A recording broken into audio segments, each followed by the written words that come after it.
और शहर कायद में दूध की कीमतें आसमान से बातें करने लगी। फ़ी किलो दूध 120 से 135 रुपये फ़ी किलो में फ़रोख्त किया जा रहा है, जबकि डेयरी फार्मर्स ने बढ़ती महंगाई के पेश नज़र दूध की फ़ी किलो कीमत 150 रुपये फ़ी किलो फ़रोख्त करने का इंदिया भी दे दिया।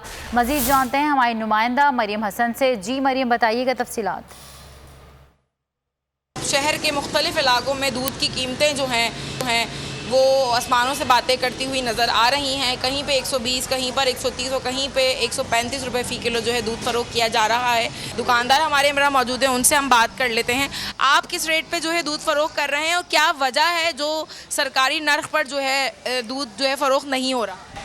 असल बात दरअसल ये है, प्रॉपर कोई टीमें नहीं बैठती हैं। अगर कोई प्रॉपर टीम बैठे, वहाँ भी बैठे, यहाँ भी बैठे, रेट तैनात किया जाए, ठीक है। क्योंकि हम दुकानदार बहुत पिस रहे हैं इसमें, क्योंकि छापे भी हम पे ही पड़ते हैं, जुर्माने भी हम भरते हैं, सज़ाएँ भी हम काटते हैं, फिर लोगों की बातें भी सुनते। ज़ाहिर सी बात है, अब 10 रुपये 20 रुपये बढ़े, आम गरीब आदमी बहुत रोता है। वहाँ से महंगा मिलेगा, हम क्या करेंगे? हम तो फिर उसी हिसाब से बेचेंगे जब तो वो महंगा देंगे हमें। हम गवर्नमेंट के रेट से कैसे बेच सकते हैं? हुकूमत एक बार फिर से खामोश तमाशाई बनी हुई है। सिंध हाई कोर्ट ने कमिश्नर कराची को ऑर्डर दे दिया है कि 1 माह के अंदर जो है कीमतों का तयन करके एक खत्मी रिपोर्ट। सब्सक्राइब करें और बेल दबाएं ताकि कोई खबर रह न जाए।